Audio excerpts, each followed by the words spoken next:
ಜಗದೋಧಾರನ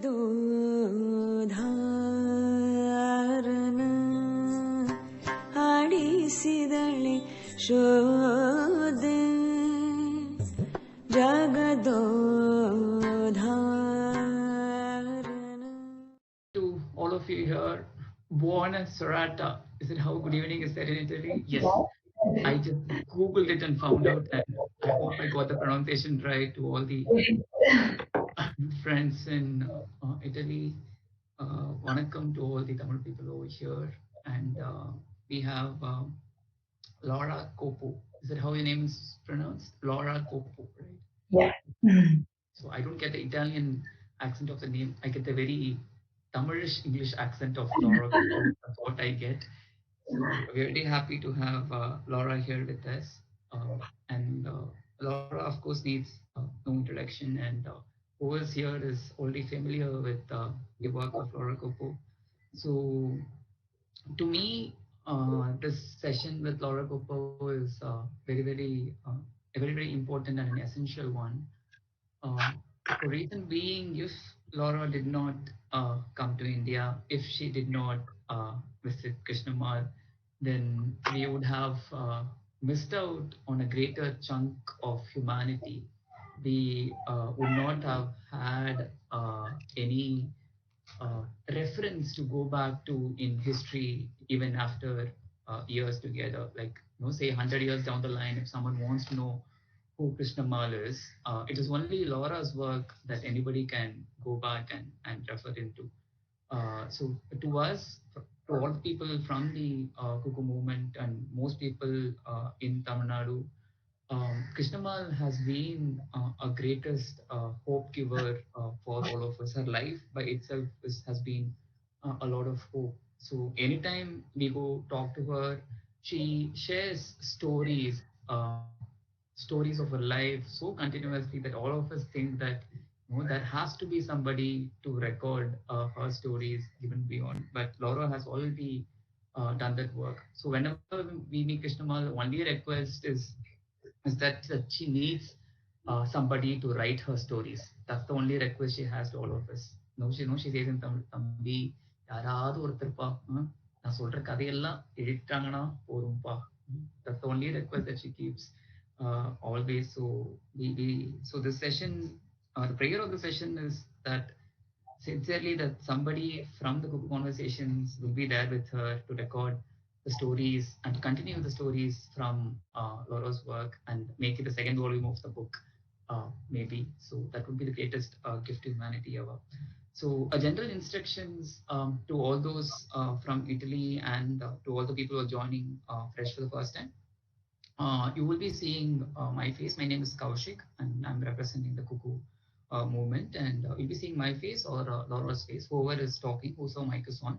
So all your mics and videos will be muted by default. So whoever has a question, you can feel free to type in the Q&A question in the side. Q&A, and you just have a small icon there. So whoever is on a laptop or on a PC, so my face will be on the right-hand side corner with a small switch. So you right-click on it. If you're on Windows, you right-click on it and then show controls. Once you say show controls, then you move the mouse over the video again. You'll see a small timeline where you see a small full screen icon there, a broken square icon. If you press on it, you'll be able to go full screen. So those of you on a Mac, you just have to double-click it if I'm not wrong. So once you double-click on the screen, you'll be able to go full screen there. So that's basically the instructions. And yeah, I don't think there are any other instructions that I remember to give right now. And all the questions and answers will be taken at the end of the session. So Laura will be sharing her experiences with her for the first 45 minutes or so. And then we can take any questions and answers that's there from all the participants. And a very big thank you to all the participants who are here, and especially to the ones who have joined us from Italy here. There are more than 10 to 15 of them who have joined us from Italy, Laura's friends and well-wishers. So a big thank you to all of you guys who have joined us from Italy. So I leave it to Laura to take over. Thank you, Laura. So thank you so much for inviting me. That came as a big surprise, really. and I wasn't. I really not too good at socials and technology, so I missed some of your emails, and I wasn't aware of what was happening with the book. So that all came as a great surprise, especially in this moment, which is so hard for everybody. Of course, we're all locked in, and we don't know what's going to happen. So the idea of being connected with you in India is really something special. Thank you. And also a little thank in Italian for grazie per chi si è collegato dall'Italia, spero di non annoiarvi. Grazie ancora. So, that absolutely felt like a Tamil poetry to us. Thank you. So I've been wondering in the last 2 days what to talk about and how to start, and the friend told me, you're really good at telling stories, why don't you just tell a story, your story, that's the story of how it all happened. So I'm not going to start from very far. When Jagannathan ji told me his story, he started talking about his grandfather. I'm not going to go that far, so I will tell you how I first came to hear about Jagannathan and Krishnammal, because sometimes in our lives we when we look back, we realize that so many other things that were really important that happened in our lives were pure coincidence. So what happened to me is that I was studying philosophy at university, and as a coincidence, I decided to follow a course in Indian philosophy, and I fell in love with it. So I continued studying, and one day I went to talk to my advisor, and I saw a leaflet on the table that was of a conference on Gandhi and Gandhi's thoughts that was going to take place in Torino. That was February 1998, so a long time ago. So I decided to go, and I still remember so clearly when I walked to the place where the conference was going to take place, and I saw these two Indian men talking to each other, and one was Satish Kumar, and the other was Natarajan, K.M. Natarajan from Savodaya movement, which I didn't know anything about at that time. So the conference started, and Satish Kumar was meant to talk in the afternoon, and during a break, I was walking by, and he stopped me and saying, "You're enjoying the conference?" And we started talking, and I told him that I was writing my dissertation on the concept of Maya, and he told me his daughter was called Maya, and we had a nice chat. And then he said, "Do you know Schumacher College?" And I said, "No." And he said, "So you definitely need to hear my presentation."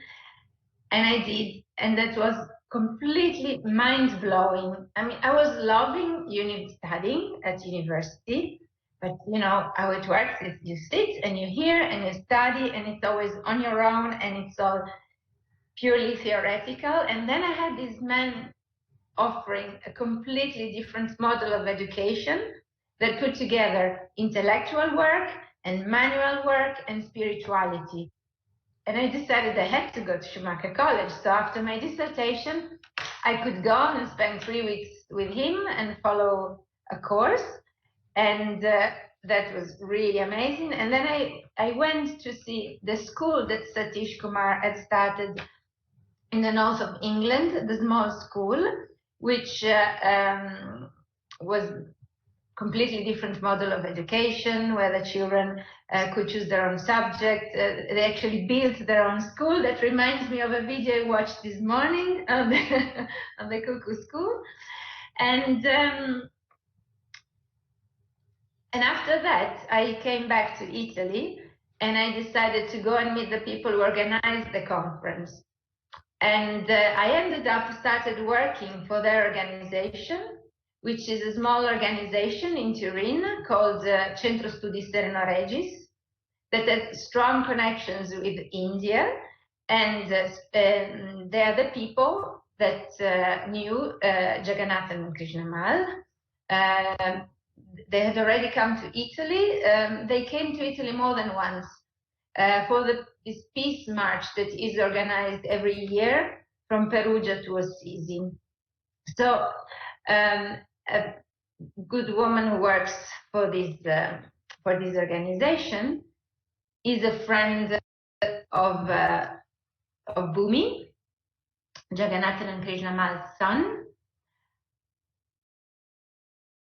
Yeah, so after the college, I went to this school that Satish started in Northern Devon, and then I came back to Italy.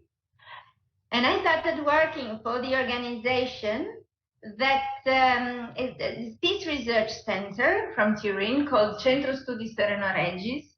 We're already in touch with Gandhian movement in India, and especially they were in touch with Jagannathan and Krishnammal, who had come to Turin already.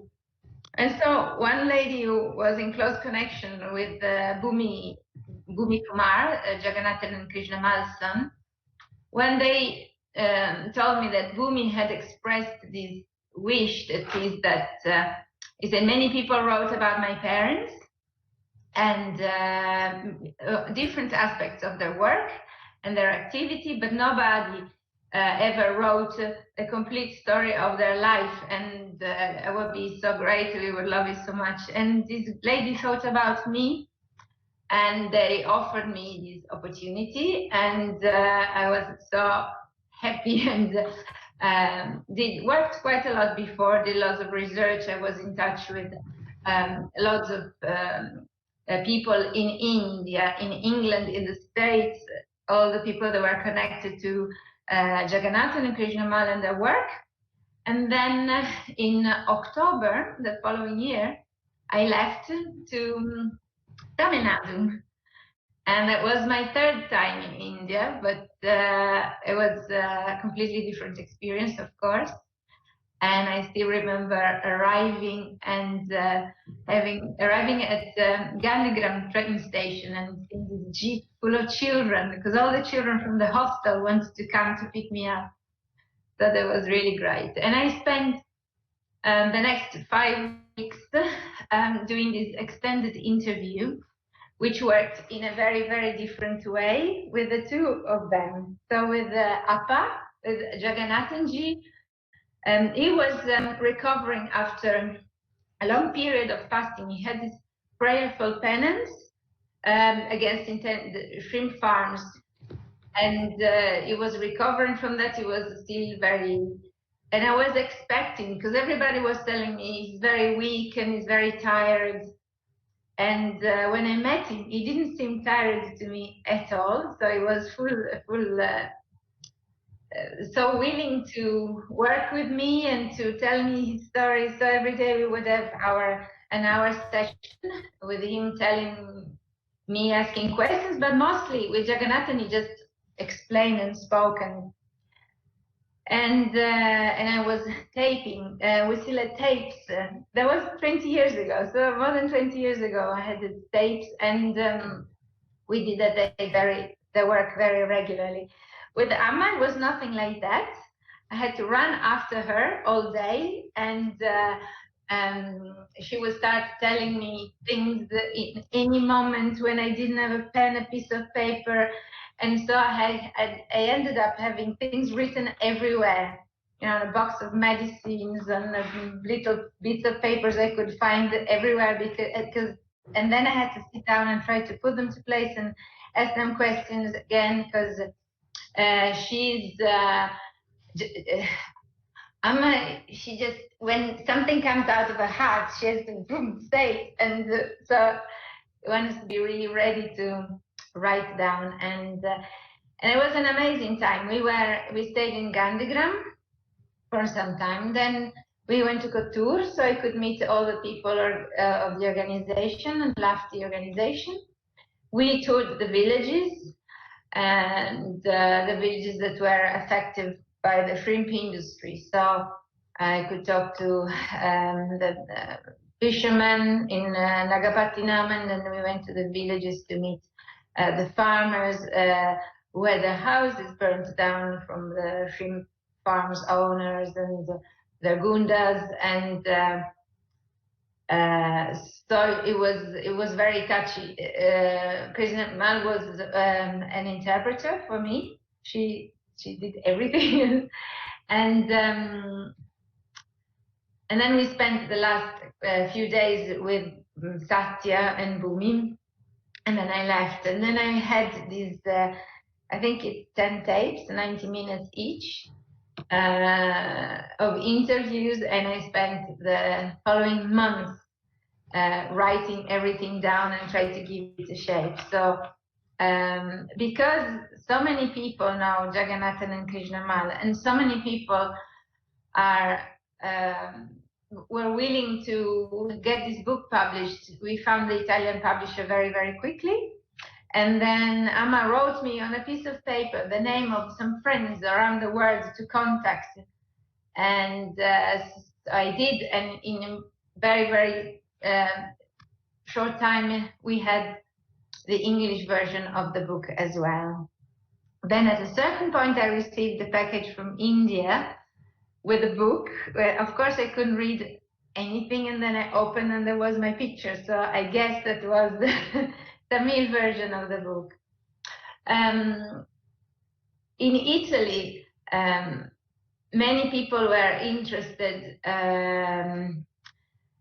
in the what was so related to all the environmental issues. So many people were interested in the issue of the shrimp farms and all the struggle that Amma and Appa were bringing forward. And so I was asked to talk about that often in different occasions. Then Amma came over a few times, quite a few times in Italy. And there's a close connection with Italy, with an organization based in Modena, in central Italy. So she came over, I went to see her there, and she stayed in Milan. And every time she came to Italy, she always said, I have to come and see Laura Coppo. So wherever I lived, she came and met me when I couldn't go and meet her. And then I had 2 children, and so it was much more difficult to travel. We always kept in touch, and I had news from them, etc. But it's only last 2 Christmas ago that I managed to come back to India. By the time, of course, Jagannathan had passed away, but I was able to come and join the preparatory meeting for the Savodaya meeting that takes place in February. And it was amazing to be in India 20 years later and see what has changed and what hasn't changed. And for some things it was so exciting, for some things it was so scary. And there's some things that I've seen in such a short span of time. The first time I was in India, it was 87. And on the trains, you would still get chai in these clay pots. And you would drink the chai and then throw it from the window, and it would break and dissolve into the soil, purely, totally biodegradable. 2 years later, that had already changed, and the plastic had got into the scene. And also, lots of the wrappings of the food you would buy in the street was not paper or leaves anymore, but it was plastic. And now, coming back 20 years later, we arrived just when Tamil Nadu government was banning plastic. So it was so amazing. I saw the end of natural materials and the beginning of the single-use throwaway plastic horrible things. And I came back 20 years later to see that India was already ahead of us in banning plastic, and everywhere was full of signs explaining about that and about how to substitute plastic objects. Of course, then there were other differences. There were many more cars, of course, many more motorbikes.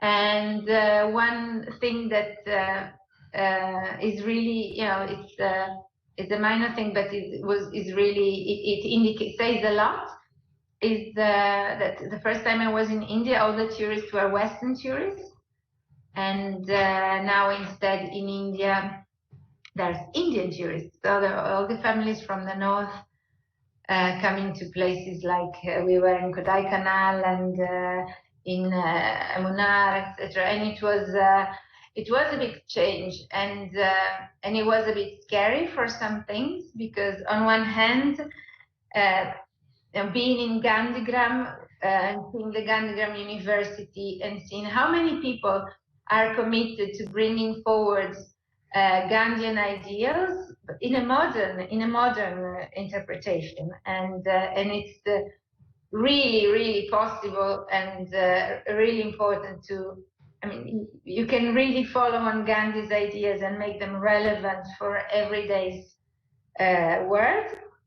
But then on the other hand, you see so much of India going, following the worst Western kind of development with one thing that really hit me was seeing these young families with one single child that really seemed like Italian families in the restaurant with a child in front of the telephone and being very spoiled. And I thought, no, don't do like us, don't do like us.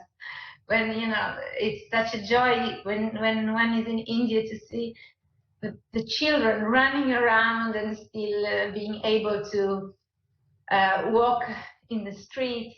I haven't been to big cities this time. We've been to, the biggest was Madurai, but and Madurai was, we didn't find it was more difficult to see the change. Then instead Kerala had amazing changes.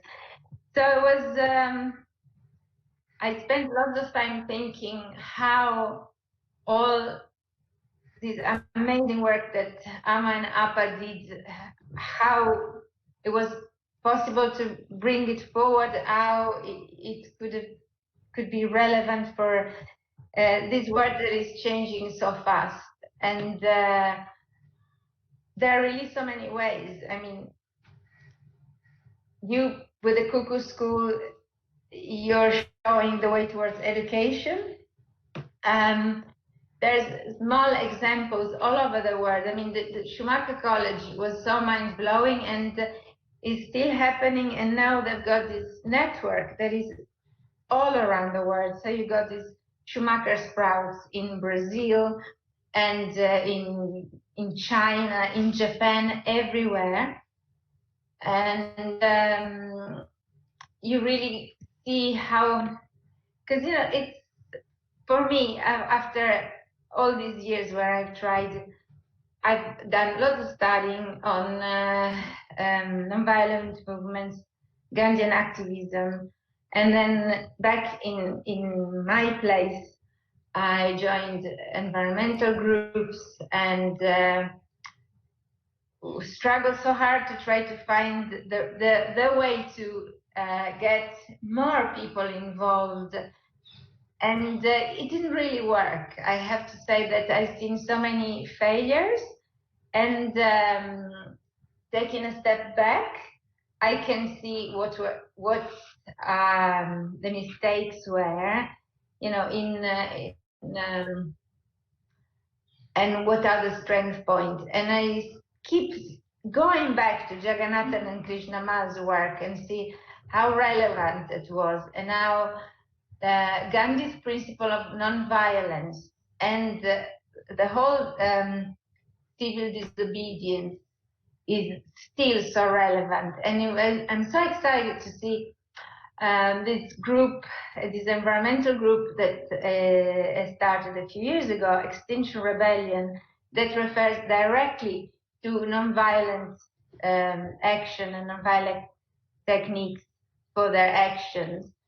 And it was for the first time in so many years, I've seen young people referring in Europe and elsewhere in the world, referring directly to that line of action. And that is really hopeful to me. But I realized that I put so much, we say so much on the fire. I mean, I'm talking about so many different things, and maybe the best thing would be to leave space to the questions so that the participants can decide what they would like to focus more on, and it would be easier for me to talk in a way that is relevant to everybody. So to all of you guys here, please do type in your questions in the Q&A session. Till then, I can engage with her. So thanks, Laura. Thank you for that beautiful introduction to the story. So was the idea of the book, was it always there when you started, very first time you met Krishnammal? Did you always have the idea in mind, or did it just happen organically in the flow? How did the idea of publishing it come into your mind? There was, again, we were talking about coincidence, and now things are so often not planned ahead. Basically, we said, let's collect the project from the center, the research center I was working for. Well, let's collect as much material as possible, and then let's see what we can do with it. And we were almost thinking it would have been already a big thing to have articles published in some magazines. And I certainly didn't leave Italy with the idea of a book. And then instead, once I had all these, because it was so already beautifully laid, Jagannathan told me his stories. So, every day would start from where he stopped the day before, and it was all there. And I managed to put all the bits and pieces together, and it was all there. And I said, well, that's a book. And then I was really embarrassed and shy because that I couldn't, it was my experience, and I couldn't, I had to link these things together with the present. And so I had to be in there as well, but it was really embarrassing for me. When I stopped being embarrassed, then I started writing. And because what was so important at that time, and it was the shrimp prawn issue that was really, Jagannathan and Krishnammal were putting all their effort and energy into that. And that was the fil rouge that linked all the parts of the book and made it relevant for the present, as well as being an absolutely important part of the history. So yeah, it just happened. It just turned into a book by itself. Okay. And this is the Italian copy of the book. Nice. Okay, we can't read it, but yeah. What does it read? What's the title read as? Yeah, the title is interesting because when I wrote, I didn't know that usually it's not the author who chooses the title of the book, but this one I chose, and it says it's called Land, Prawns, Farmers, and Heroes. And guess who the heroes are? The subtitle is 70 Years of Nonviolent Struggles of an Extraordinary Indian Couple. All right. So there's a question. Okay, so the daughter of Krishnammal, Satyaka, was supposed to be here, but she's right now in the hospital dealing with Yeah. as an inspection. So she says hi to you, and then she wishes you good luck with the conversation. So, Thank you. Satya is one of my heroes as well, because not just Amanapa, but Satya and Bhumi are two of the most amazing people I ever met. Then could you share a few lines about Bhumina and Satyaka on your interactions with both of them when you were in India? Yeah, and in India and in Italy, because they both came to Italy as well. Okay. And well, it was so amazing to talk to them and hear how they lived. how is it to live with parents like Amma and Appa? And it just seems that they took so much in of what they lived, and they're so grateful, and they're so full of love for their parents. And of course they chose, you can say they chose different paths, but in reality it's not. I mean, there are two people that are totally devoted to working for the well-being of all, and also what, it's nothing to say, there's such an amazing difference between the Western approach and the Indian approach. I mean, all the culture of non-violence that is behind Amma and Appa's work and Bhumi and Satya is so deeply rooted, and it really makes a difference, because it, like what I said about Schumacher College and Satish Kumar, it brings things together. In Europe, we still separate what's intellectual work. So you do research, and if you do research, you're not an activist, and all you do is research. Or you're a spiritual person, and then it's all the spirituality and no action, and then there's the activist, and then there's the people who do manual work, and it doesn't make any sense. It's like we are making ourselves smaller, whereas we could be so much more. So when I see Satya and Bhumi, they're also so spiritual in a way that I've never found in an activist here in the West, because it's not just the way we are, and I think that makes it harder to find the energy and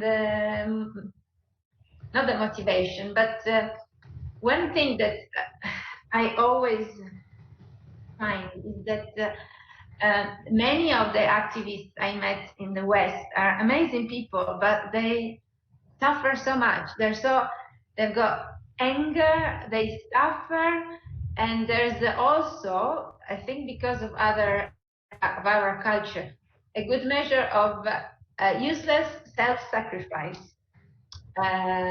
Not in the way, of fasting for a cause, but it's like, if you're not suffering yourself, you're not doing good enough. And instead, the people I met, the activists I met that were, to me, really amazing, like Amenapa, Bhumi and Satya, and then Satish Kumar and people like Vandana Shiva, and they're so they're happy people. They're happy in themselves. They have this level of happiness and self contentment, which is really fundamental. And in Bhumi and Satya, I found that so much. And of course, it was amazing to hear their stories. I always remember the story of Satya, who told me that she was in a school in Gandhian in the ashram, and when her dad was fasting. And one day the teacher said, "Let's pray for Jagannathan's soul." And she thought he had died, but he said he was well. It's just that the teacher was inviting the children to pray for him, but she was so upset. She thought he died, and she didn't know who to ask to. And it must have been so difficult, so amazing, having the parents in and out of prison, and also, seeing the amount of people that are so grateful to them. I mean, whenever Amma there's people coming continuously, and you just feel this amazing love that people have for her, just pouring out. It's amazing, incredible. So there's Soundarya who wants to answer, who wants to ask a question to you. Soundarya, you're on. Yeah. Hello. Hello. Hello. Hi. It's been so beautiful hearing your story, like absolutely insightful. I have a few questions. So mic has to be slightly away from your mouth. Okay. Yeah. Is it better now? Yeah, it's better. Yeah. Okay. I'm interested in knowing about how you had mentioned about your dissertation was about Maya. So how did that start? Like even before you experienced India, it seems that you almost had like a part of it. So I'm curious to know how that was sort of started.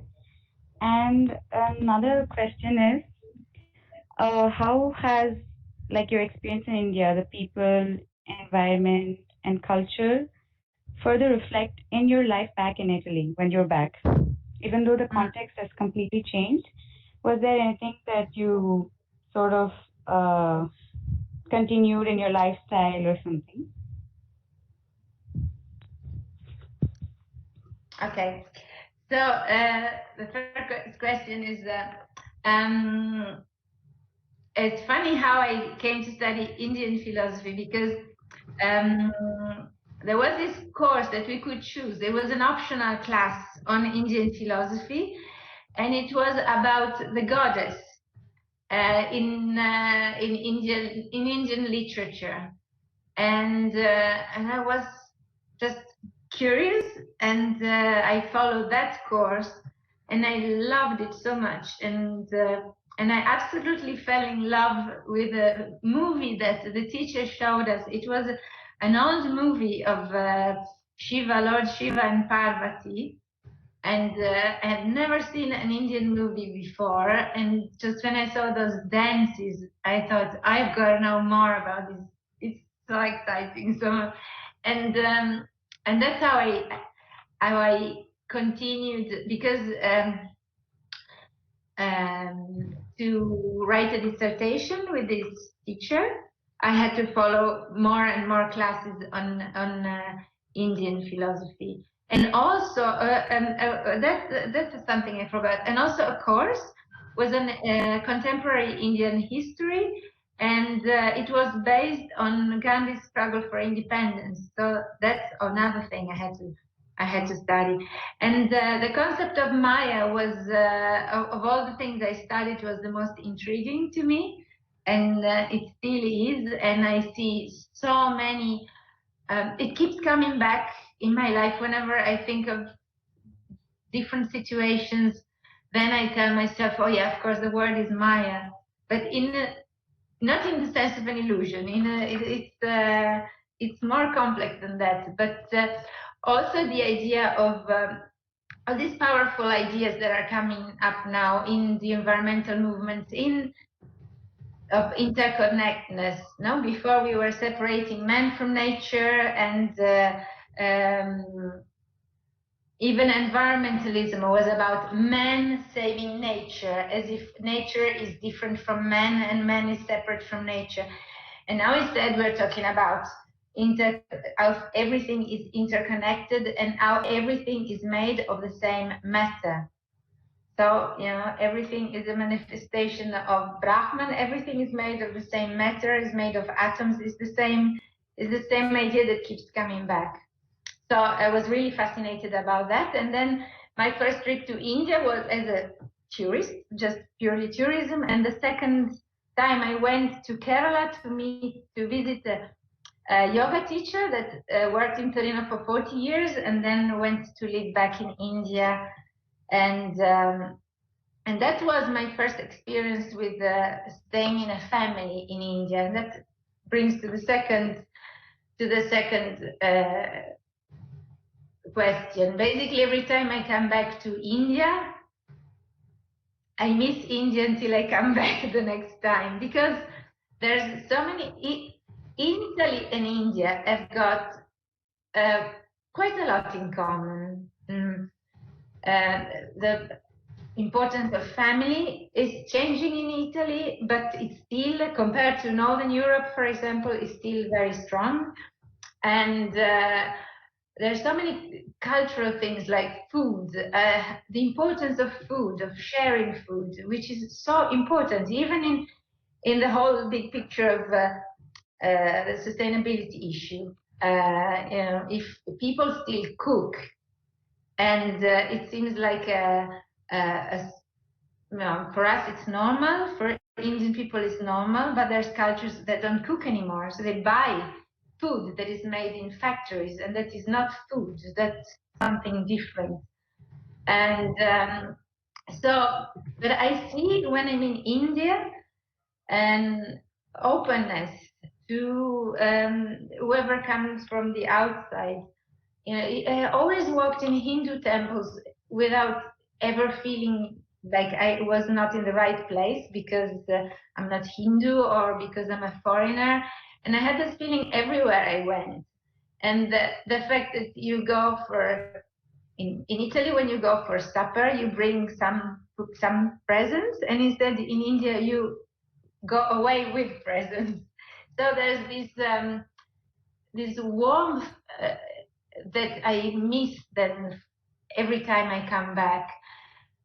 And I found it always very hard to keep alive the things I love of being in India when I'm here. And also the things I learned from Amen Appa, there's some things that are so close and some things that are so different, but it's like, to me, when I get to India, is this feeling of going back to mom. There's I find India so motherly and feminine. Not feminine in the sense of womanly, but feminine. Which is a very, very different thing. And so motherly in terms of, even in terms of the angry mother.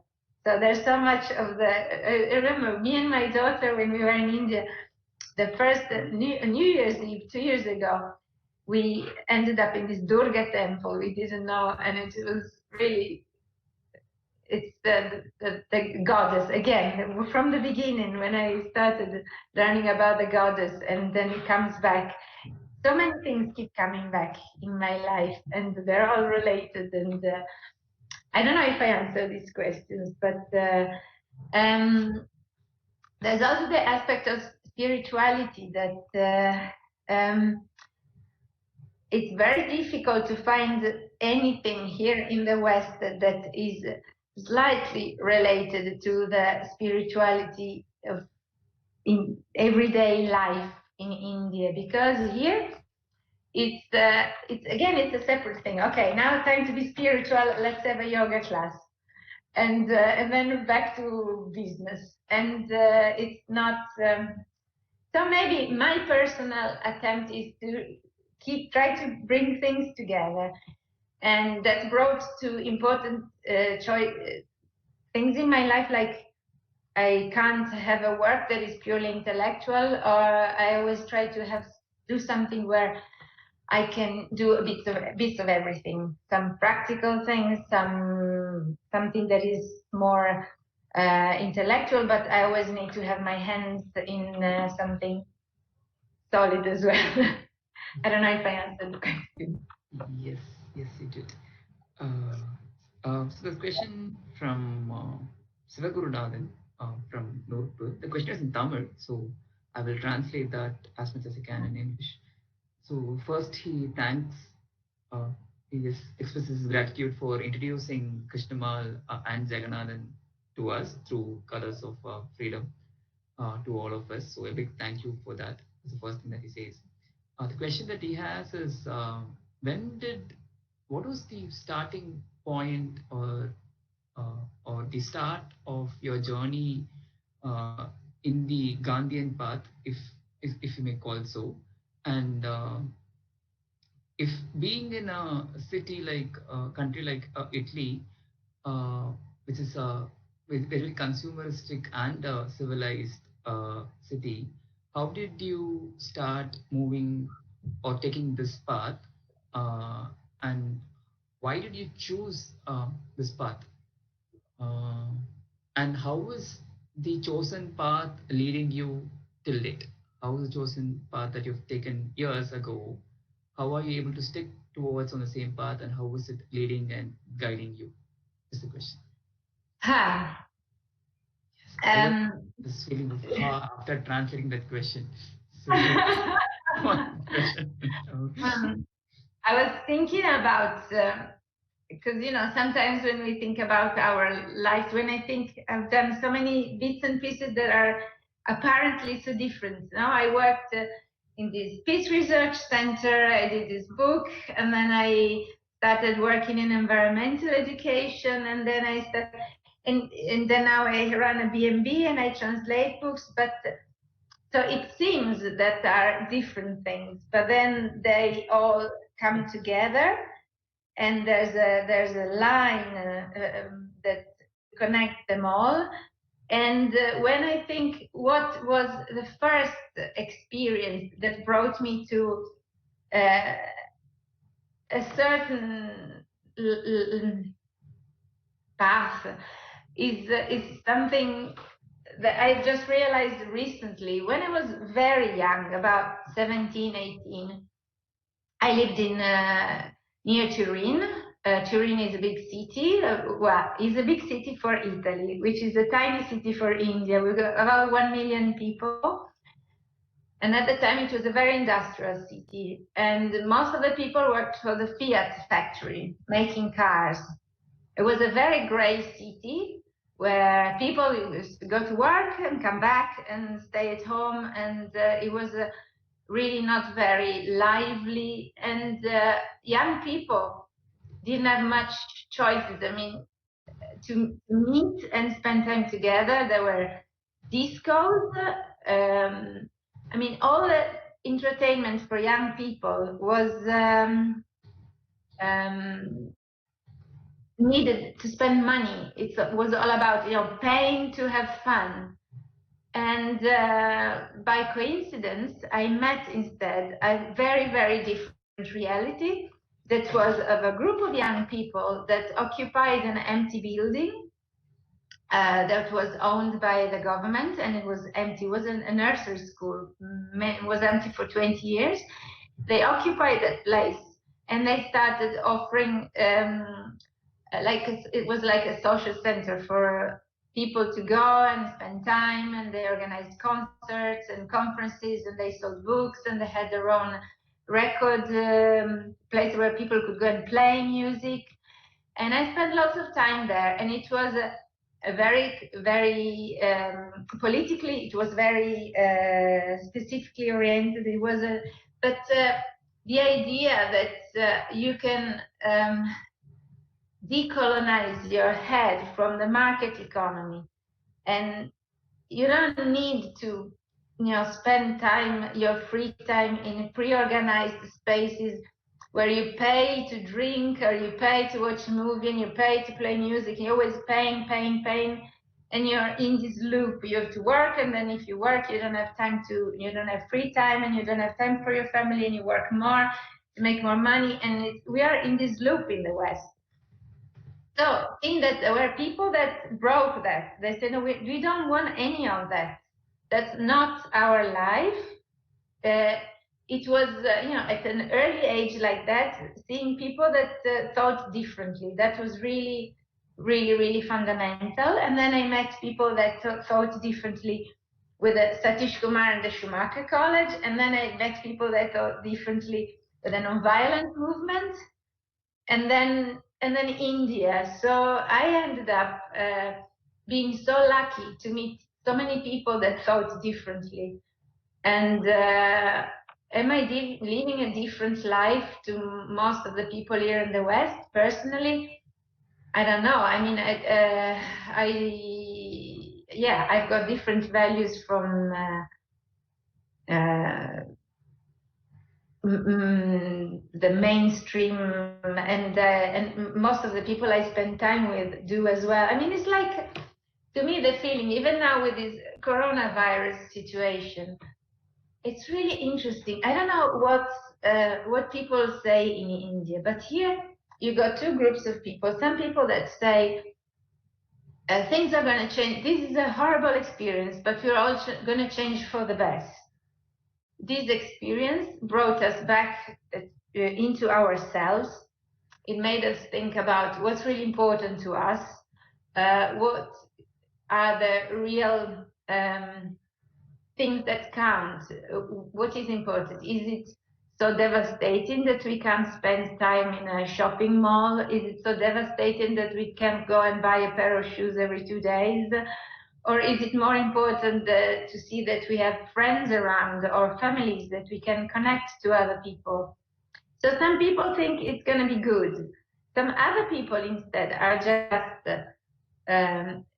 locked in their houses, terrified of everybody, and they can't wait to go back into their life, which is, producing and buying and producing, working and spending money, etc., etc. So it's difficult. It's very difficult to think what are the experiences and what are the messages that can bring change.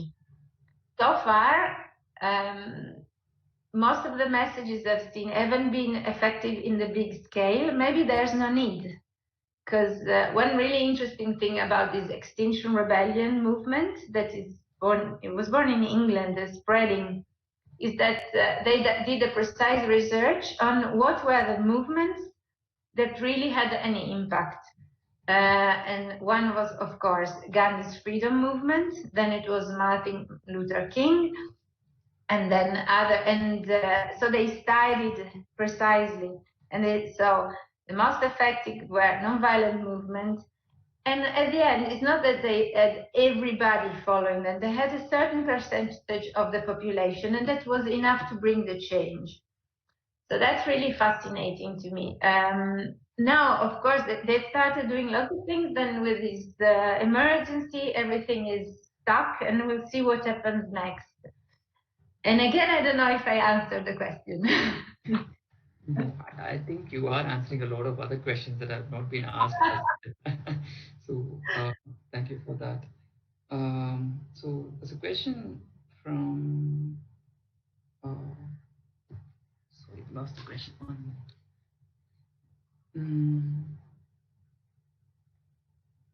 From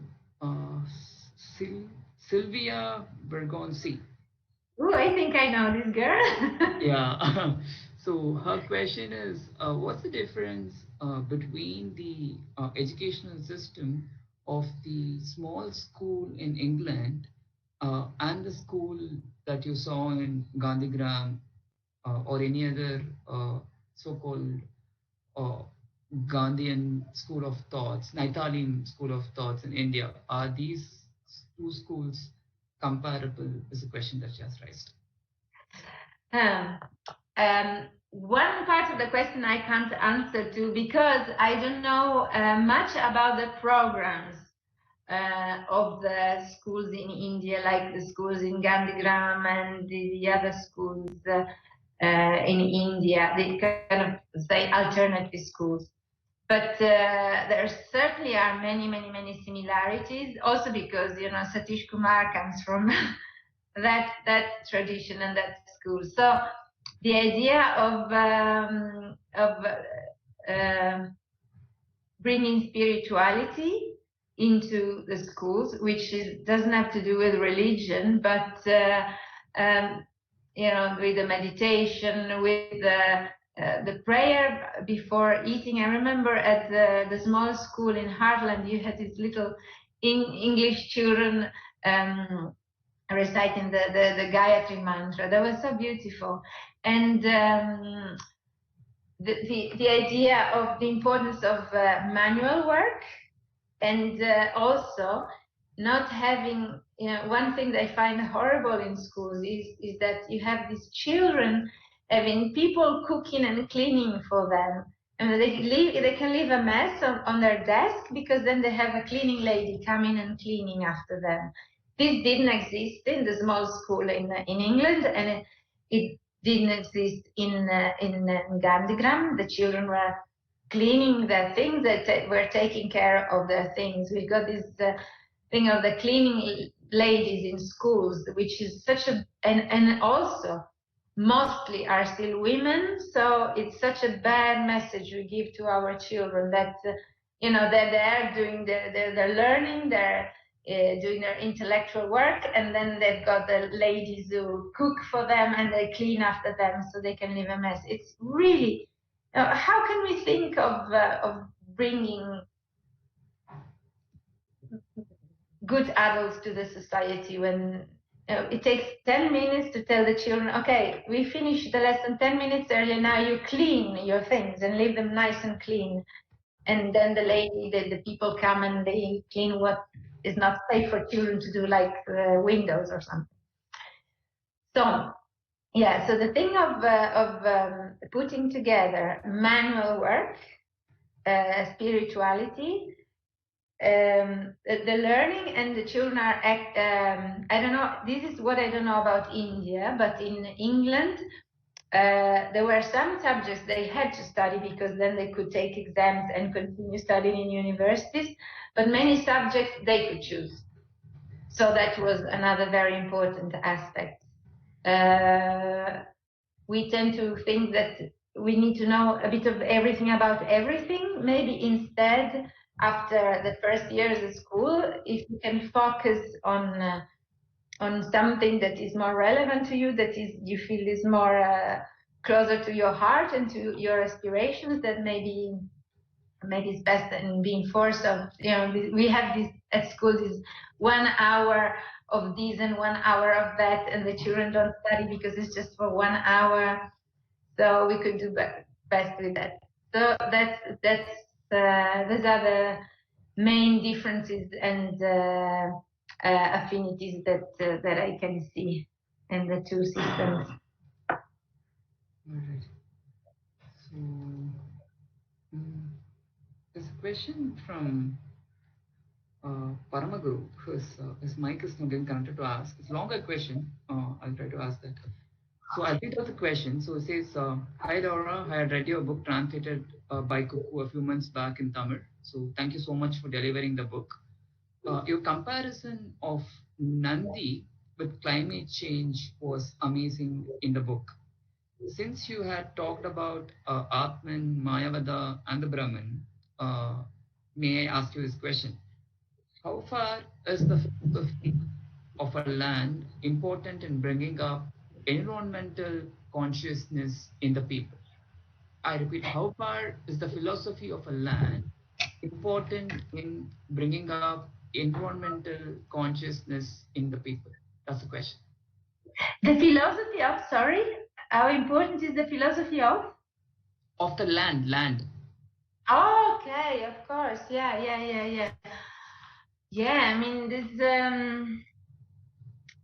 I keep going back to Satish Kumar because is one of the people I could follow for so many years, and is always been so up to date with his ideas, and he always. I've seen him recently. I spent a week in Romania doing a pilgrimage with him, walking through the Romanian mountains. And he insisted on these three concepts that are soil, soul, and society as the three things we need to work on. So the soil, we hardly see the soil anymore if we live in the city. And the thing of having lost an idea of where the food really comes from. Now it's, again, on one hand it's so sad, on the other hand there's so much coming back in terms of farmers markets, so many people that seem to be much more aware of where the food comes from. And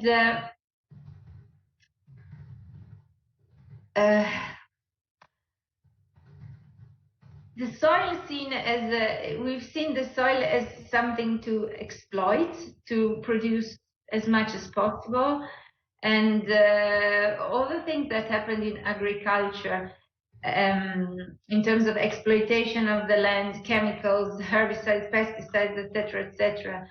I always think of, when I think of these issues, I think of all the Vandana Shiva's work on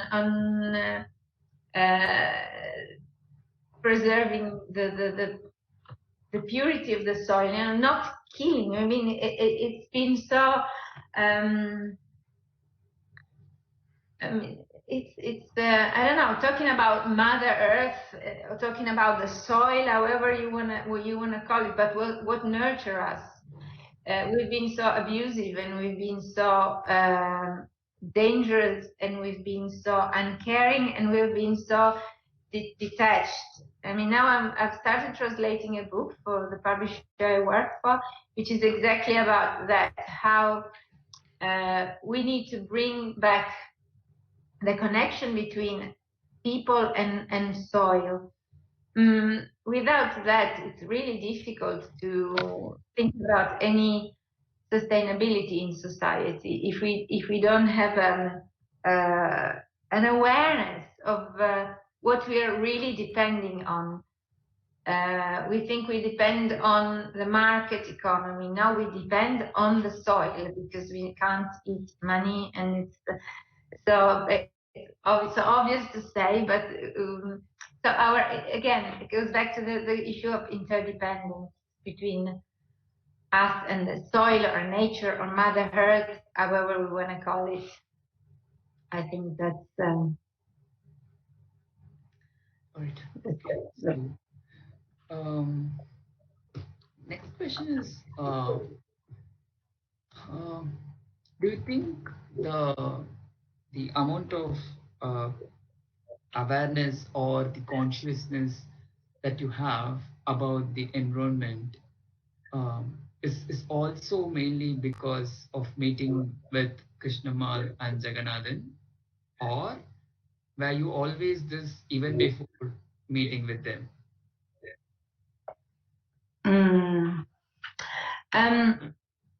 I have to say that as a child, I was always wanted to be a vet, and I was so in love with animals. And my best memories as a child are in the mountains, being in nature in the mountains and walking in the mountains, etc. And I remember how upsetting it was to walk in the woods and find rubbish. So it's a very personal thing. And but what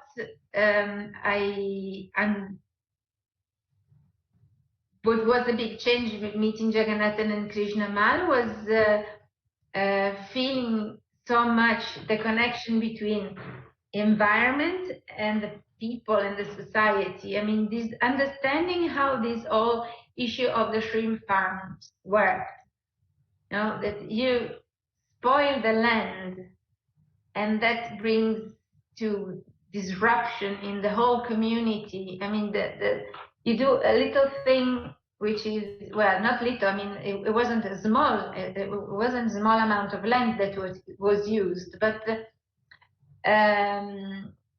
the impact it had on people, and it's so direct, because in the West, it's more difficult to see the impact that pollution has on people, because we have clean water from the tap, we don't go fishing, we don't go hunting for food, we go and buy food in the shops.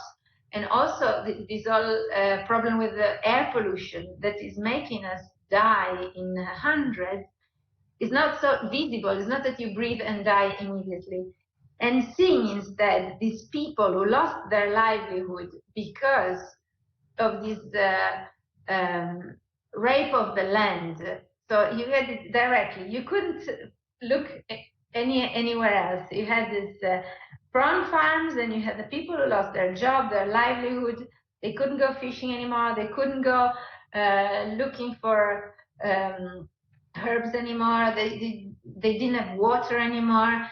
So my sensibility towards the environment was always there, but with Jagannathan and Krishnammal, I could really see the interdependence so brutally. It was just under my eyes.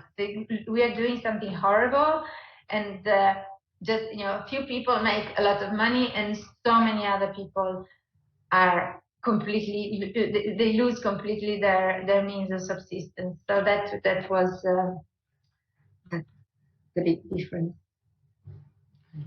So the next question is, when Jagannathan and Amma or Appa were actually reciting the stories to you, have you ever felt that that you will have to go meet those people or be in that place to re-experience the stories that have been narrated by them? Yeah, so many stories were of many years before. So yeah, it would have been impossible. But meeting the people that were involved in the prawn struggle, it was really amazing. I mean, yeah, they were telling us, and also, you know, work in places like Valivalam, where they had their big non-violent campaign for the land, and it's almost impossible, you know, when you walk along a road and you think that's where it all happened. Also, you know, when I was in India, it was the anniversary of that terrible episode where so many people died in a fire. And it's in a place where there's a monument that was built. Jagannathan and Krishnammal went on a hunger strike and stayed there and helped the people. It was one of their first big actions. And it was in the newspaper when I was in India, because it was the anniversary. I don't remember now the name of the village, but it was amazing to see the places. And you know, sometimes I think seeing scenes like this, I mean, this picture You is would have not to raise the book up a bit, like, yeah, this. yeah. Uh, it's just so amazing. Mhm.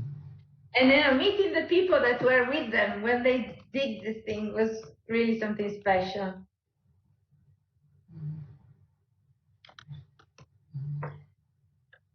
So the next question is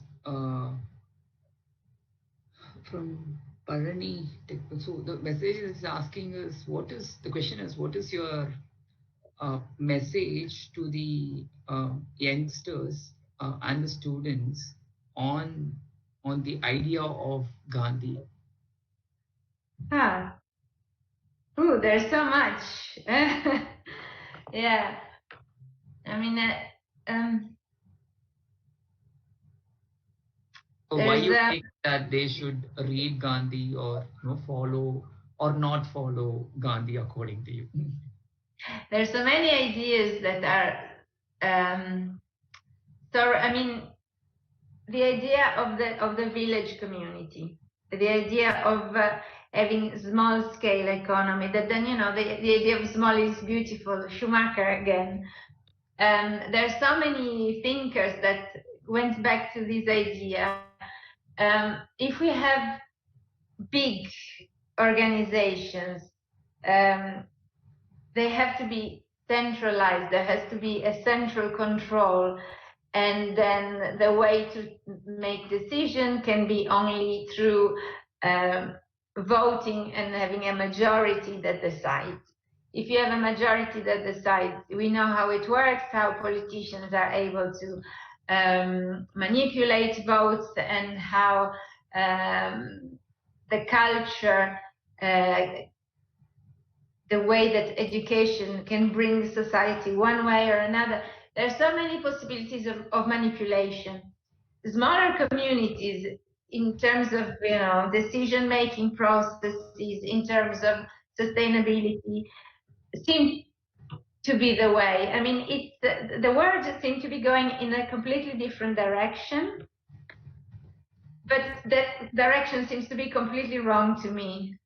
So somehow being able to go back to smaller units, even in terms of, you know, like now we are all stuck in our homes for this coronavirus emergency, and having a WhatsApp chat of the people who live in the same house, and one goes shopping and says, does anybody need anything? Yeah. And who goes shopping buys for the other as well. It's a small, silly example, but it gives the feeling of how smaller units, smaller communities can somehow be announced. And it doesn't mean that you can't live in a city.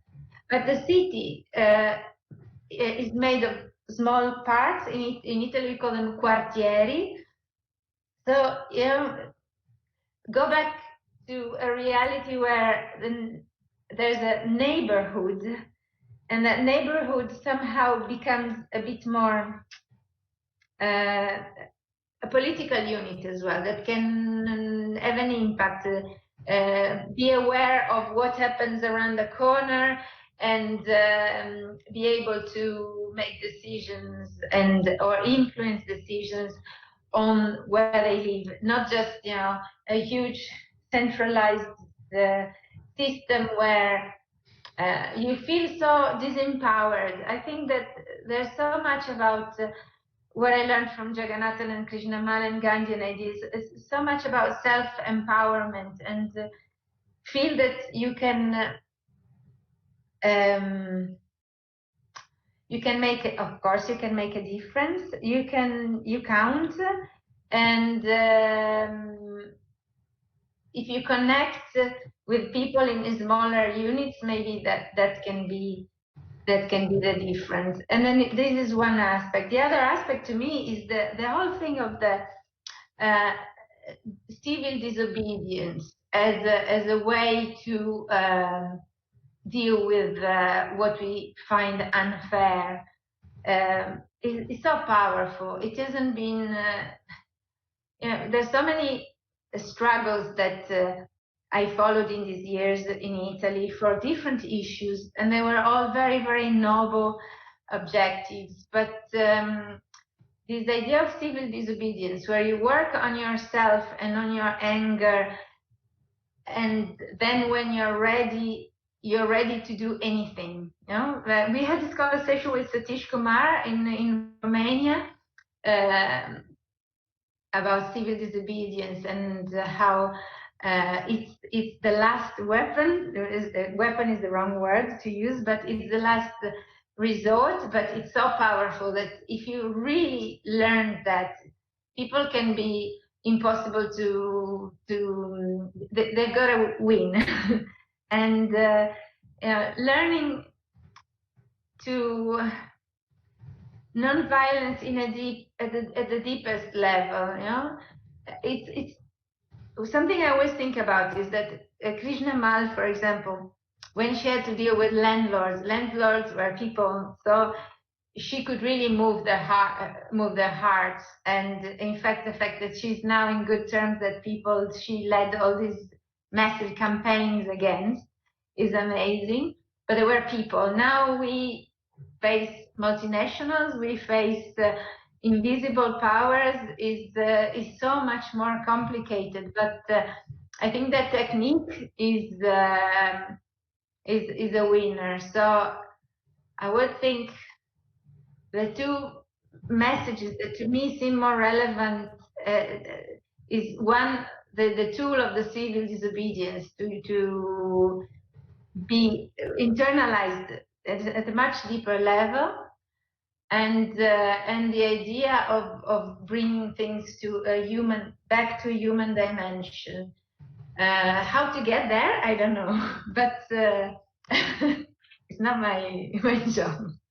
But it's these are the things that I find most relevant. Right. So, next question is: do you think there is a common thread that's connecting Schumacher, Satish Kumar, and Jagannathan? Yeah. Or do you really think they are three different people just in physical form, and they have the same ideologies of some sort? Well, they had different paths, because Satish did this was even as a very young man, always had this and just the same as Jagannathan. The people that as very young men, they had this desire deep down to do something, to change. And Jagannathan had this amazing opportunity of being with Vinoba and take part of that movement. Satish did as well for a period, and then he had this amazing march where he and a friend walked from India. They walked to France, England, America, and Russia, I think, to bring this tea of peace to the big nuclear powers. Then Satish stayed in the West. So, and of course he had to deal with a different way of doing things, and he focused more on education. But I think that their ground is exactly the same, and they're both visionaries, and what they really have in common is this joy in the heart, which is so unique. I've never seen it in other people. So much joy. They laugh. Jagannathan used to laugh all the time when he was telling me his stories. Even with the people, the workers, he was really so joyful, and Satish is the same. So the joy of doing the right things, I think, and of cultivating your happiness, as well as not not meaning that you do the things you like and enjoy yourself, but cultivating your inner well-being and your happiness. So I think the main difference is that one then ended up moving in a Western culture, and instead Jagannathan stayed in India, but they've got so much in common. Could you also share with us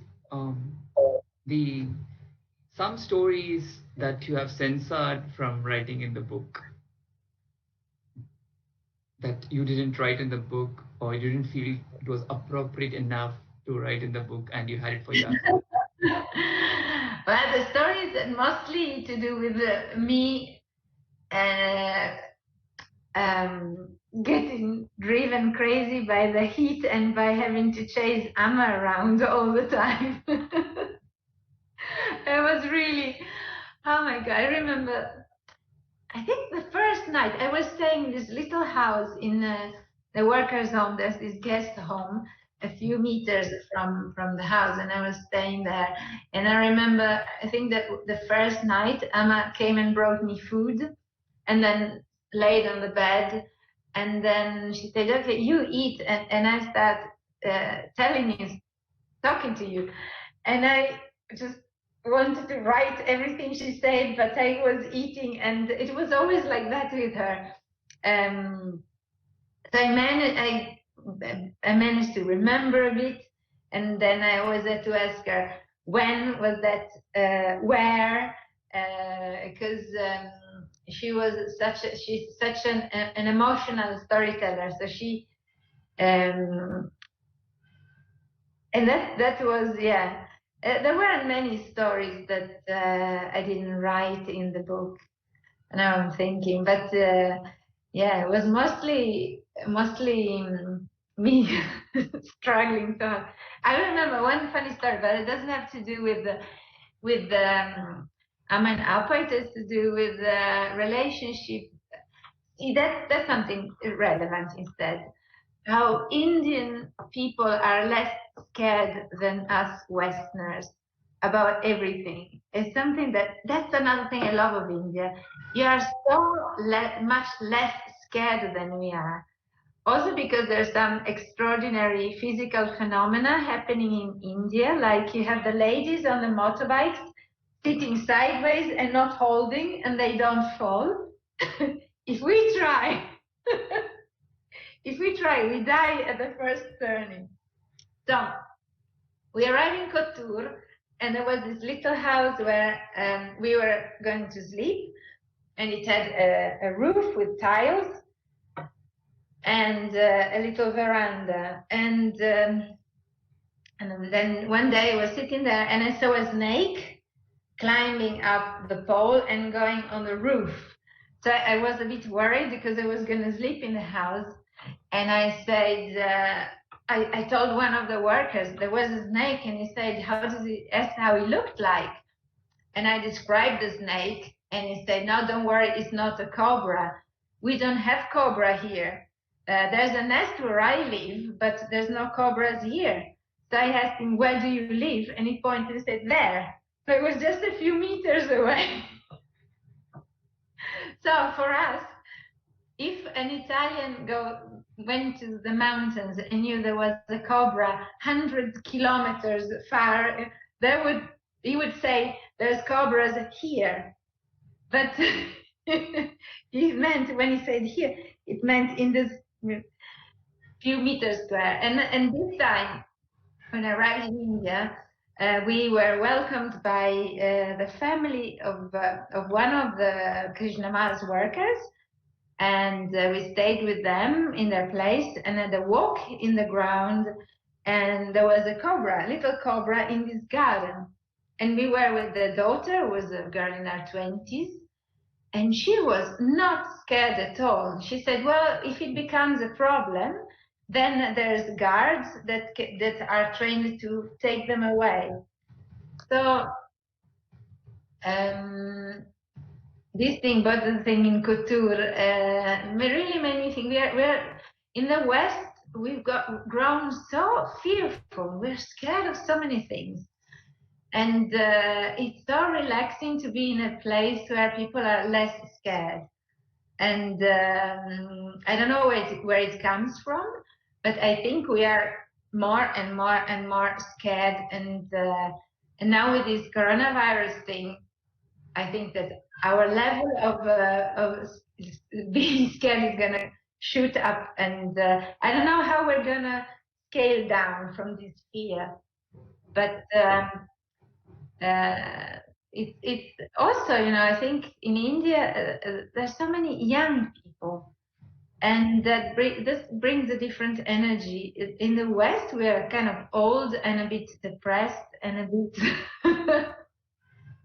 So it's really heart-lifting to be in India and have good laughs with so many young people full of energy. You always mention about you being connected to the mountains, and you always belong to the mountains and walking up there. Could you please explain about this of your connection with the mountains, and what mountains do to you, or you do to the mountains? See, I live in a region of Italy which is called Piemonte. Piemonte means at the feet of the mountains. And Piemonte is surrounded on 3 sides by the Alps. So basically, even in Torino is a city with straight roads. So when you look at the end of the road, you always see the mountains somewhere. And in an hour, you get to some good mountains. And my father was a mountaineer, and as a child, he always brought me to the mountains. And we used to go hiking and also hunting for minerals. He would look for gems, and that's. I think that the mountains are one of the few spaces of freedom we still have, because it's a place where you can really go and not meet anybody and just walk and walk and walk. Unfortunately, in the last years, it's become more popular to go hiking in the mountains. It's a bit snobbish to say, unfortunately, but the good thing about the mountains was finding very few cars, very few people, and just everything is so clean. The water is so clean, the leaves are so clean, and you really breathe. And it's not, compared to the Himalayas. Well, we go to Mont Blanc, which is nearly 5,000 meters high, but otherwise, you get to mountains that are 1,000 meters high in a very short time here. So it's this feeling of freedom, and also of because the mountains were populated in the past. There were many small villages and people lived there. Then when people could come and live in the city and work in factories, many people decided that it was an easier life, because it's tough to live where it's always so cold. And so most of the villages have been abandoned, and wildlife came back. So, like, let's say wolves got extinct in Piemonte 100 years ago, and now they've come back. So we got wolves again, we got bears again. So it's okay. We got more tourists in the summer, but less people leaving. That brings also problems with the land maintenance, etc. But it's easy to meet wildlife when you're in the mountains. And it was also really wonderful to be in the mountains in India, and so amazing. We went to Munnar, and the road from Kodaikanal to Munnar by bus was so stunning.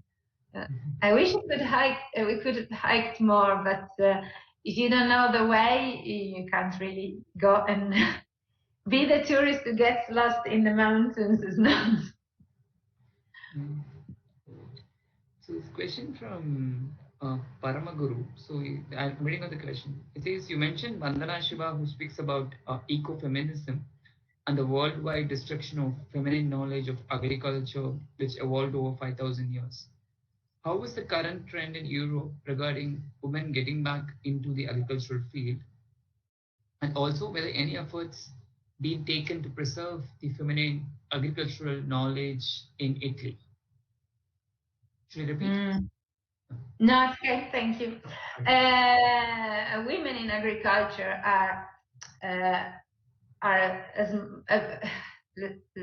let's say that in Italy there has always been two kinds of agriculture. In places where it was more flat, it's become intensive agriculture, and then you have big tractors and things.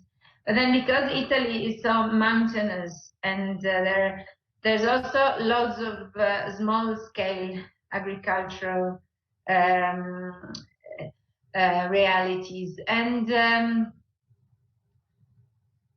now there's many people are going back to the land, and they've started small, very specific productions of high-quality products.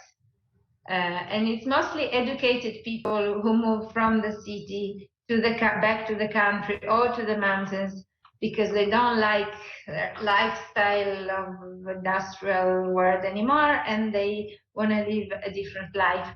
Then you have more, both men and women. But otherwise, traditionally, it was, when I say traditionally, I shouldn't go too far in time, because, in the past, 100 years ago, men and women were both working the land. So much of the knowledge has been wiped out, and also now we have a very romantic idea of farmers. But in Italy, people of my parents' and grandparents' generation, the people that after the war, they were told pesticides. My grandfather used to call pesticides medicines. They would give a medicine to the plant. So there was all the war industry turned itself into chemical industry and started producing pesticides and herbicides. And it was considered the good thing to do was to work the land so heavily and use fertilizers, chemicals, and everything. And that's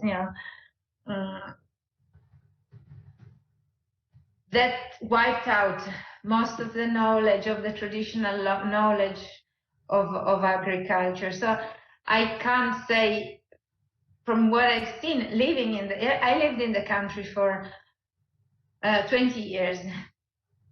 When my daughter was born, we moved to the countryside, and I moved back to the city 3 years ago. And I have to say that I haven't seen many traditional knowledge, and the farmers were, the traditional, it was the young people who went back to organic agriculture, permaculture, Fukuoka style of agriculture. And the people of the older generation were just chemicals, pesticides, herbicides, killing all the animals around. I was so shocked. And so I think that it's not really something that has been held in the Italian tradition, this thing of women knowledge of agriculture. I think so. So the next question: do you see the younger generation, both in India and in Italy, taking the path of non-violence or the path of the Gandhian movement? Do you see the younger generation in both these countries taking this seriously in the future? Or what difference between both these countries in terms of Gandhian ideologies? When I came to India, it was really difficult for me to get an idea of how many people had knowledge of what were Gandhi's ideas, and of course you could feel that is still very, very much respected, but in terms of how many people take his message as something that you can apply to everyday life and to the future in terms of practical living, I don't know. I can't tell. It's really difficult to tell. In the West, the same. The only thing I see is that these new environmental groups that are born recently are referring more and more often to nonviolent and Gandhi. Both the Fridays for Future movement, the movement that is related to the Greta, that girl from, and the other Extinction Rebellion movement. So the environmental movements seem to refer more to Gandhian ideas, and for the rest of the people in the West, I think that Gandhi is mostly known for his fight for independence, but I don't know how much his ideas are known on the big scale. Not much, unfortunately. So I have a question from Mr. David H. Albert. So the question is on your names of your daughters, which are Maya and Jasmine, if I'm not wrong. Yeah. Yeah. How did you come up with those names, and how did they cope up with such, if I can call it a very Indian name in a Western country, and how did they cope up with those names in their schools? Okay, let me show you Maya and Jasmine first. Can you see? Yes, you have to lift it up a bit more. Lift it up a bit more. Yes, yes. Oh, nice. You have a whole album. Very nice. That was many years ago, 2003. So Maya, I always liked the name Maya and the meaning of Maya, and because the Maya and Jasmine's father is English, it was we could choose a name that was neither English nor Italian, otherwise it would have been. So we both like Maya, and I think Maya, my daughter, is very much a Maya character. And Jasmine again, but Maya is also a name in Japan, is also a name in Spain, and Jasmine as well is a very international name. So of course at school they have a problem with spelling, but now in Italy the population of immigrants has grown a lot. So there's many children from other countries that have different names. If my husband was Italian as well, I don't know if I'd given foreign names to the kids. It would have been maybe a bit more strange, but I had that excuse. So yeah, Maya is also easy to spell. Jasmine, not so easy. And many people here, because Piedmont is very close to France, people tend to pronounce it the French way, Jasmine, which is also nice. Could you also share a few more pictures from the album or photos that you have around that could be relevant to all of us here? This album, I have a picture of Maya and Jasmine with Boomy that I love, which is really a lot. So the bottom one is with Boomy. Can you see? You might have to lift it up a bit. Like this? Yes, yes. Yes. Can you see the top one as well? No, you have to move it down a bit. Yes. Maybe. And a bit more closer as well. A bit more closer could also do good. Yeah.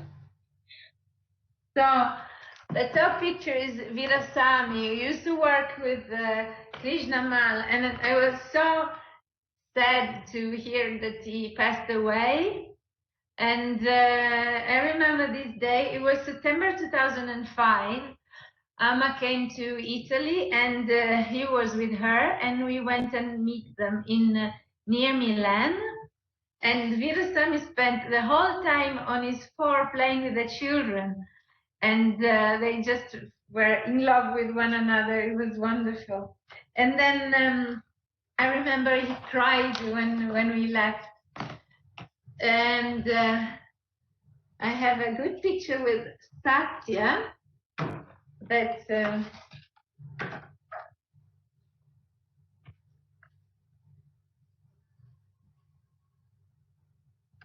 we took. I like this picture so much. Yes. It says, and I have a picture with Maya. That's in Madurai temple. Can you lift it up a bit more? Lift it, lift. Yes. Ready? Yeah, yeah. Nice. Right. The one on the right is Maya. I mean, we're not able to distinguish it there. Yeah, with the orange scarf is Maya. All right. Okay. Okay. Yeah. Yeah. Yeah, it was amazing for her as well in India. Of course, being around Krishnammal is totally amazing. And no, my children were really lucky that, you know, they met Amma and they met Satya and Bhumi, and also they met Satish Kumar, who came to Turin for an event called the Terra Madre, which is organized by the Slow Food Movement. And it's an international gathering of farmers and producers, and that meet to discuss about our issues and how to go towards a more sustainable agricultural model. And Satish was there, and the funny thing is that my children played Monopoly with him, which is such a strange thing to play Monopoly. I wonder how much is gonna stay with them of this experience. They were small, but meeting people like them has an impact for sure. Coincidentally, what has happened at Terra Madra, the Slow Food Festival, was the same festival when Nammarwar had also been there. I think he had mentioned this to us. Nammarwar is the father of natural farming in India, and also a pioneer to all of us in the movement. The Cuckoo movement is his organization on some sort. So that was our first introduction to the social movement as well, coincidentally, that we are getting to hear right now. So I will share my screen. I'll just share a few pictures that you had shared with me. If you could explain the context of where these pictures were taken, that would be really great.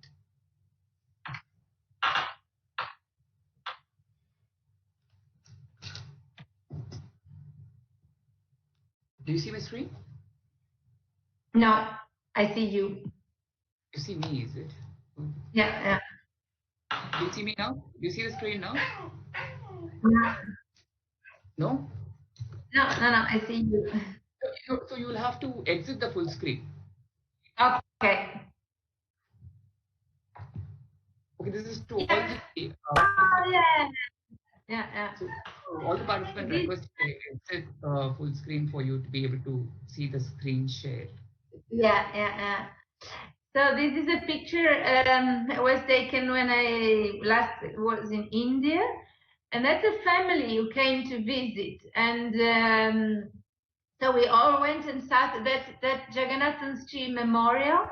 There's this grave, and they built this beautiful building around, which is such a peaceful spot. It's one of the most peaceful spots I ever sat on, and people go there and sit. There was a student preparing for his teacher exams, and people go there and rest.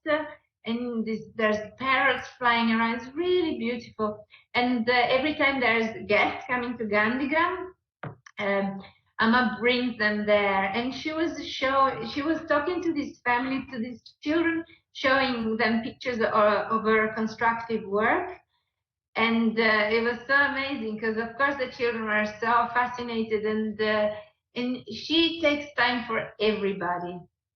So it was beautiful to see, this intergenerational exchange. And this is the walk, because Amma still has a walk in the evening. That's the ground around the ashram, around Gandhigram's ashram.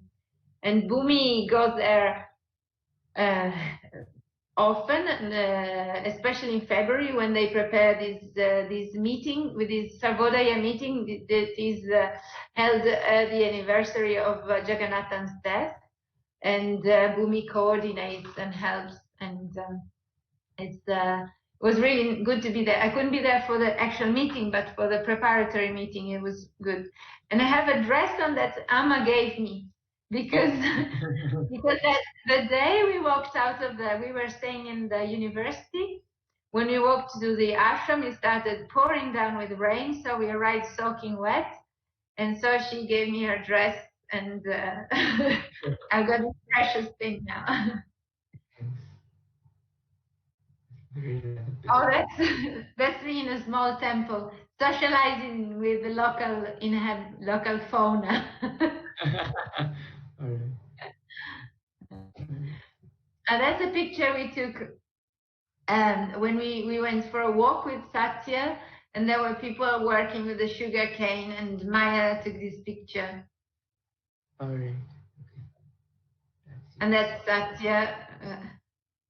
She really likes having her walks and walk in nature, and it's amazing for us because the birds are different and the plants are different, and so every little walk is a discovery.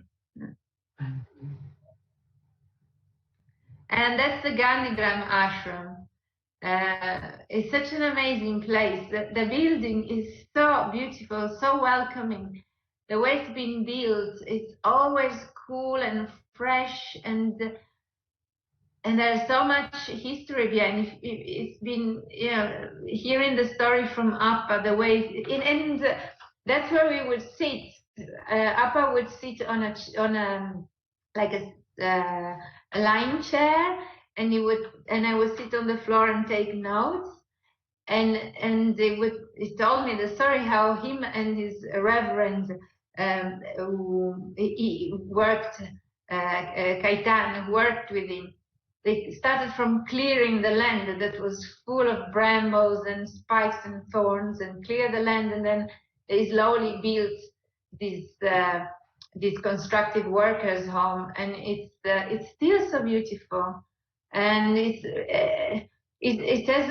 not very much used now. They had to close the hostel because of water problems, and Bhumi's got lots of ideas of things that could be done with that place. I really hope that they will manage to bring it back to life somehow, because the Gandhian University is just there, which is quite an amazing place as well. We were there during the holidays, so we couldn't meet the students, but we had an amazing tour of the ground, and it's certainly an example. The way they it's a very interesting idea of this way of having a rural university, where then there can be feedback and a communication between the countryside and the students that study there.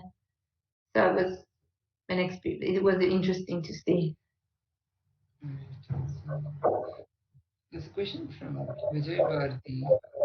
The question is, can you mention a few more people or movements in India, I also add across the globe, that you think is still unknown to many and needs documentation like the one that you have done?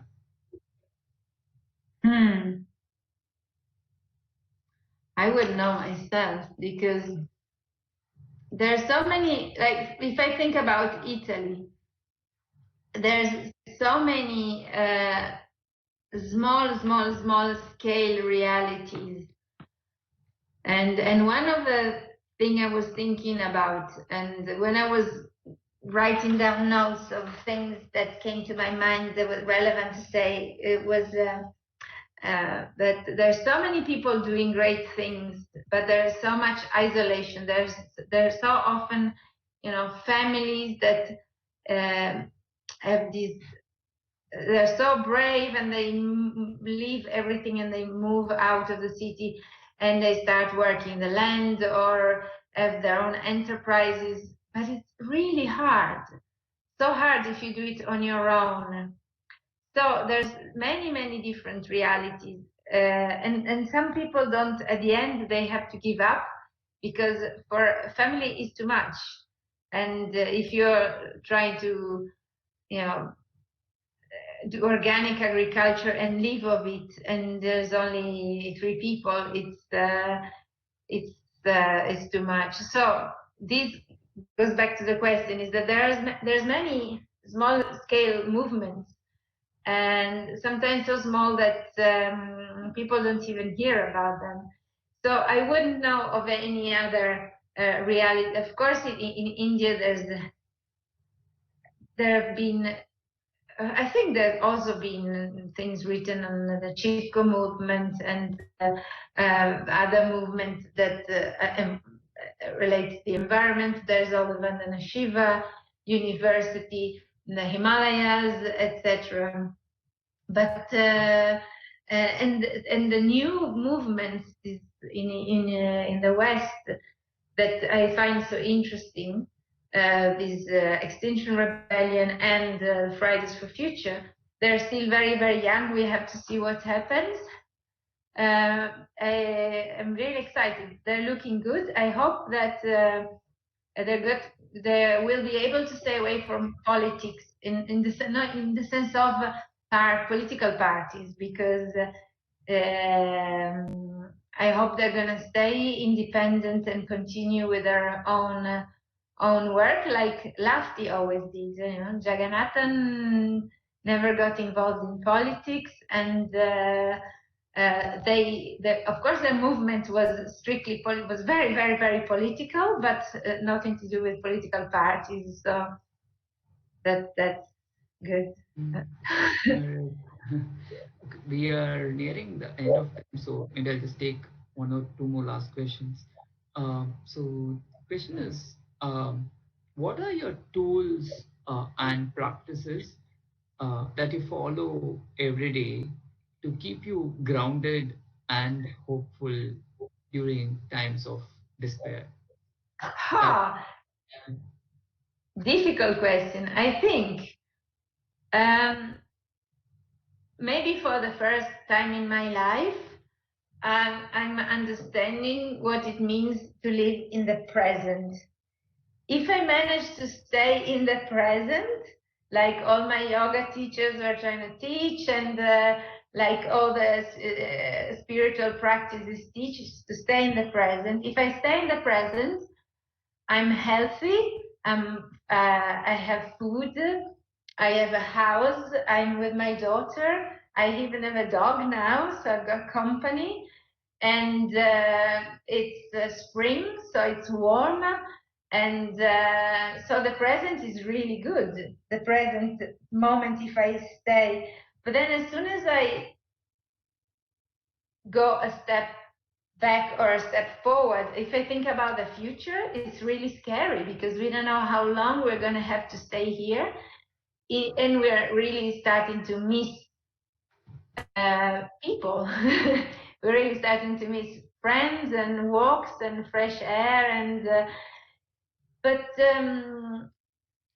whenever we feel like that, going back to the present, you know, even just going back to breathing, it's amazing.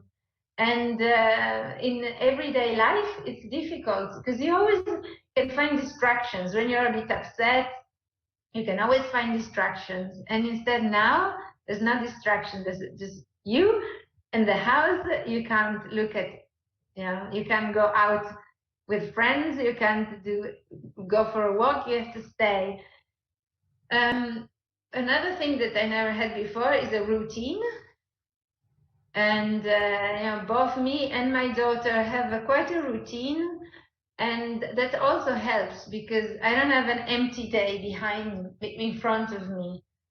And so, you know, knowing that, okay, now I've got this little time, then I have to walk the dog, then I have to cook lunch, then my daughter does this. And so routine in this situation helps. And then friends, I mean, being connected, in spite of isolation, being able to be connected with people and share, and also have time, because there's so many people I like to be in touch with, but in normal life I don't have time. And instead now we can, and also somehow I think that people are sharing things at a deeper level. I'm talking to people that otherwise I would see in social context, and I wouldn't talk about my feelings at all with them, and now we find ourselves sharing. So I think that sharing is really important. The feeling of being in a community, because I live in a house. These were the old houses in Torino, were built on 3, 4, 5 floors, and they're built around the courtyard. So you have loads of families now on 4 sides. And now so many people around evening time, they go out on the balcony and have a chat. People, we didn't even know each other, and now we stick our head out and communicate. And I hope this won't change when we'll be able to go back to our normal lives, because you know, everybody always says, oh, the city is so horrible, you don't even know your neighbors. We did know our neighbor in this part of the house, but there's all the other parts of the house that we didn't know anybody. And now there's, you know, it went back to a smaller scale. We can't move out, so we have to be, you know, more restricted. So both in terms of social life, it's our neighbors, and then with ourselves, we are forced to look into ourselves a bit more.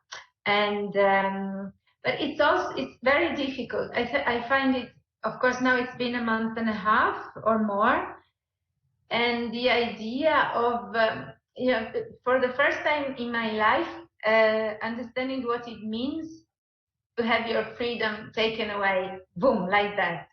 Because one thing is closing a factory or closing an office, and you understand the logic is that you don't want so many people in the same place, because it would be too difficult to stop people getting infected. But me going for a walk on my own, I wouldn't infect anybody, I wouldn't get infected, but I can't do it. and that's so hard for me to take. It's really difficult because I don't mind being on my own, but I mind not being able to just go.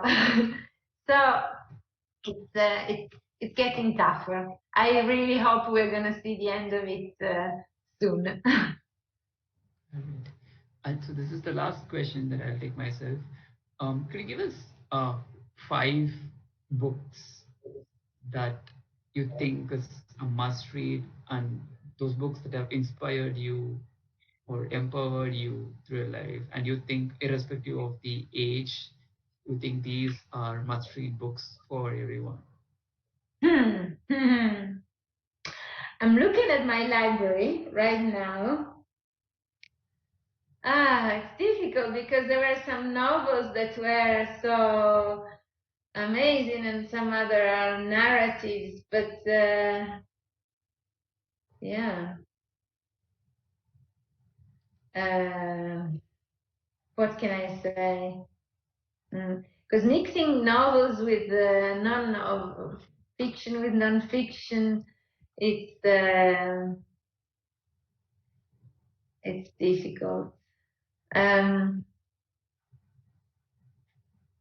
Yeah. I thought it would have been easier to give you the title of 5 books, but it's actually not. It's actually not. I really liked reading Satish's autobiography, which is called No Destination.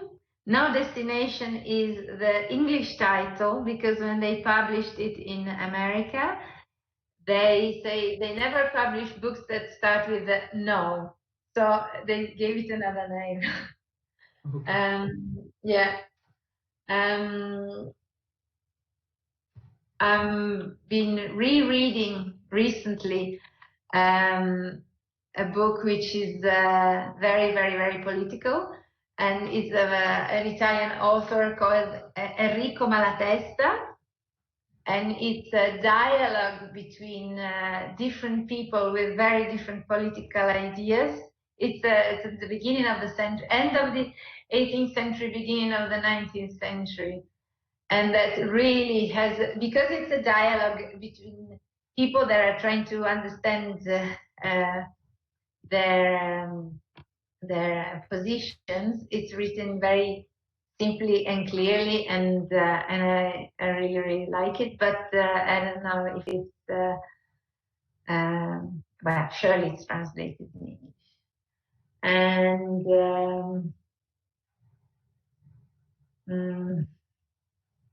what do I see there? Well, there's a book on Buddhism that I really, really, really loved, which is Bhikkhu Bodhi. Is called again, it's in Italian. The Noble Eightfold Path, I think, would be the translation in English, which is a book I really like.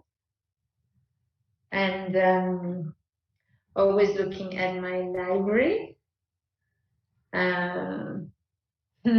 That's a novel, but I really loved it. It's okay. It's a novel as well. It's okay. Vikram said, The Right Boy. I really loved it. And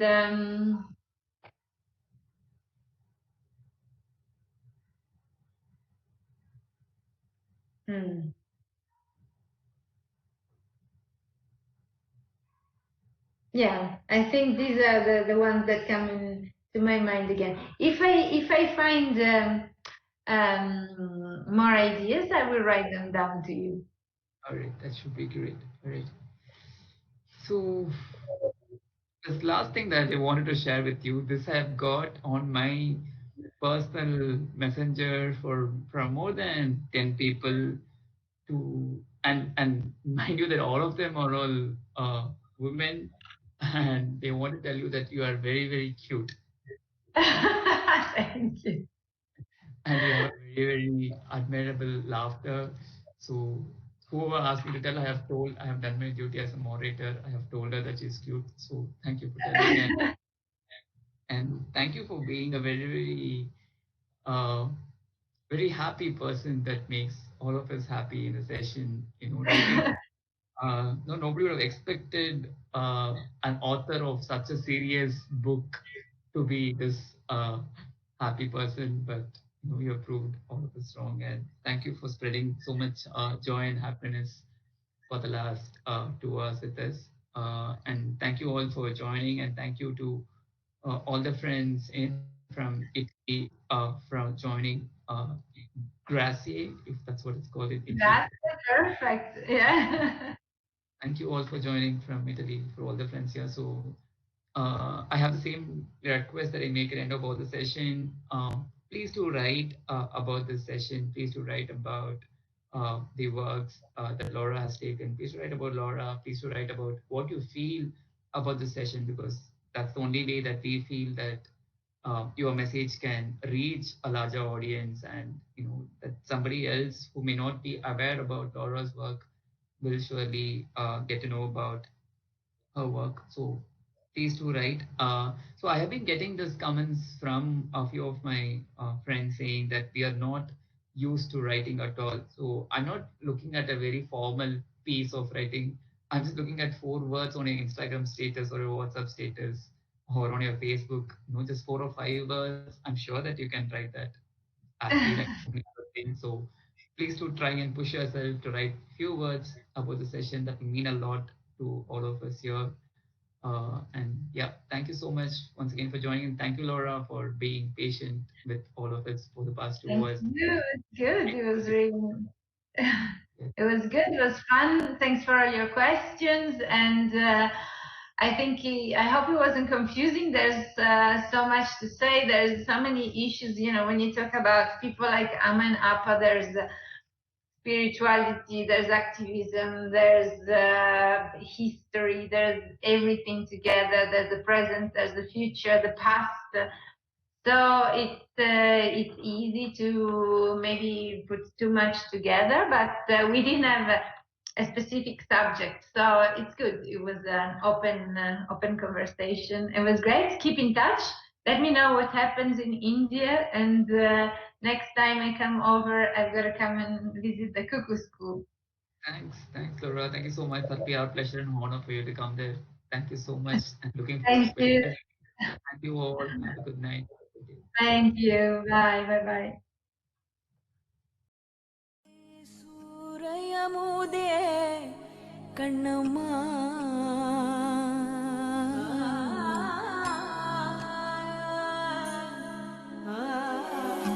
தூய சுடர்வானொளியே